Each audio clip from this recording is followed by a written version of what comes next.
비가 옵니다. 하나님의 눈물처럼 여겨지는 것은 저만의 느낌은 아닐 것입니다. 여러분, 안녕들 하십니까? 어뜻 들으면 그렇다고 대답하겠지만 잠시만 깊이 생각하면 결코 이 세상이 안녕하지 않다라는 것을 느낄 수가 있으실 것입니다. 지난 2021년 2월에 동성 동거 커플 중에 한 사람이 자신의 파트너를 건강보험 피부양자로 인정해달라고 행정소송을 시작했습니다. 1심에서 패소했습니다. 그런데 2심에서 그들이 이겼습니다. 마침내 대법원에 가서 어이없게도 9대 4로 그들이 이겨버리고 말았습니다. 사실상 법적으로 부부가 돼버리고 만 것입니다. 행정소송한 지 3년 5개월 만에 이런 일이 생겨버리고 말았습니다.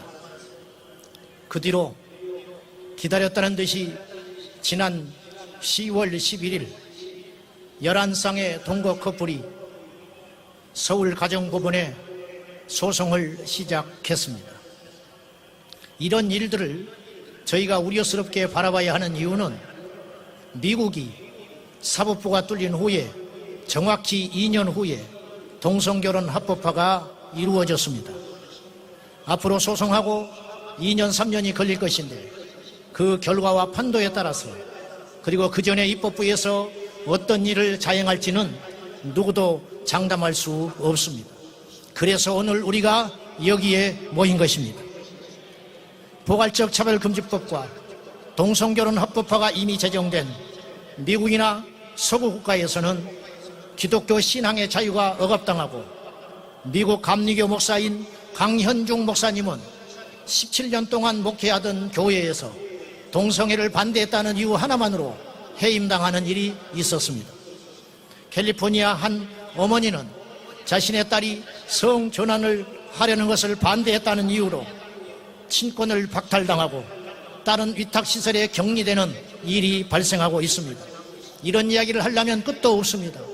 가짜뉴스처럼 들리십니까? 검색만 하면 이런 일들이 줄줄이 올라옵니다. 여러분, 이래도 안녕하십니까? 내 자식이 아니고 내 형제가 아니고 나와 상관없으니 그리고 어차피 시대적 대세이니 이대로 침묵하고 있어야 하겠습니까?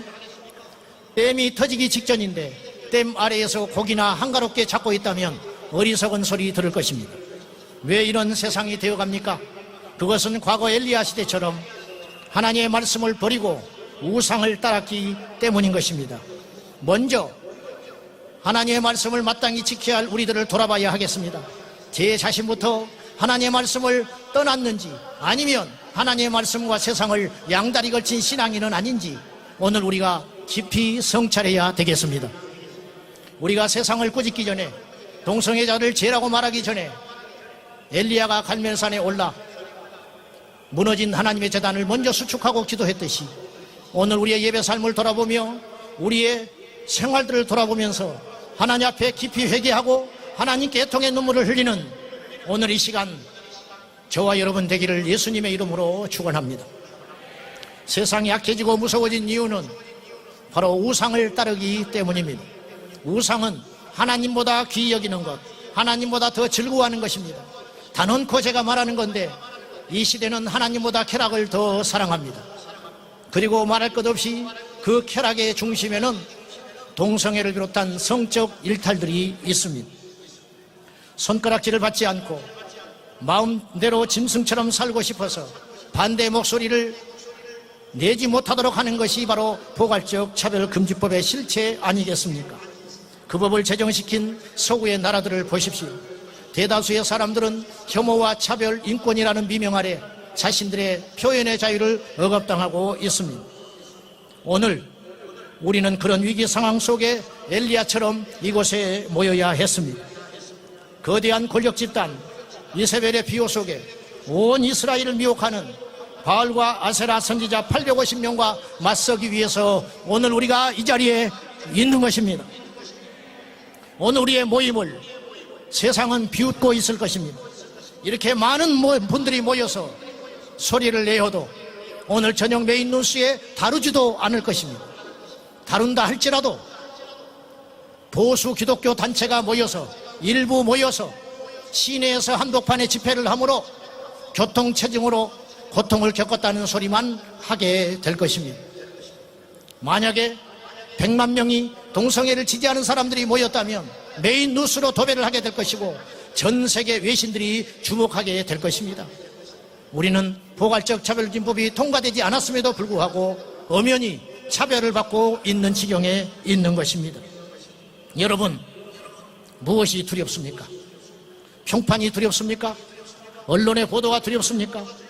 세상이 조롱한 것이 두렵습니까? 음행과 일탈을 일삼는 자들도 당당하게 자신의 논리들을 주장하고 있는 이때에 우리가 무엇이 두렵습니까? 우리는 죄가 무섭고 하나님이 두려운 것이지 무엇이 무섭다는 말입니까? 엘리야는 혼자가 아니었습니다. 하나님이 함께 하셨고 바알에게 무릎 꿇지 않은 7천의 용사가 숨어져 있었듯이 여러분, 오늘 여기 모인 우리만 이곳에 있는 것이 아니에요. 하나님이 함께 하시고 여기 오지 못하지만 기도하고 응원하는 700만의 성도가 있습니다. 사랑하는 여러분, 머뭇거리지 마십시오. 바알이 하나님이라면 바알을 섬길 것이고 여호와께서 하나님이시라면 하나님을 섬겨야 할 것입니다. 동성애가 죄가 아니라면 동성애를 지지하시고 동성애가 죄라고 믿어진다면 동성애를 죄라고 분명히 표현해야 합니다. 저는 골든타임이라고 생각합니다. 앞으로 짧으면 3년, 길면 5년 이 안에 우리가 방파제를 세워서 음란의 쓰나미를 막아내지 못하면 우리의 자녀들의 미래는 없을 것이라고 감히 생각합니다. 이 자리에 모여 하나님 앞에 애통하며 기도하는 깨어있는 성도 여러분, 오늘 우리가 여기서 눈물로 땀으로 하나님께 드려지지 아니하면 우리의 자녀들은 피를 흘리게 될 것입니다.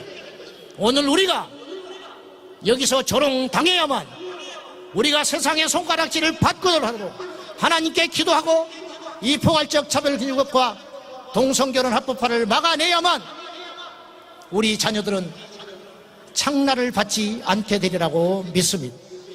성도 여러분, 힘을 냅시다. 그리고 분명히 우리가 기도함으로 행동하여 이 약한 세대에 하나님의 사람들로 뭉쳐서 대한민국이 이 지구상에 유일하게 포괄적 차별금지법을 막아내는 거룩한 하나님의 나라가 되기를 예수님의 이름으로 축원합니다. 하나님, 우리를 도와주시옵소서. 하나님, 우리가 회개합니다. 하나님 아버지, 불을 내려 주시옵소서. 하나님, 하늘의 문을 열어 주시옵소서. 예수님의 이름으로 기도하옵나이다.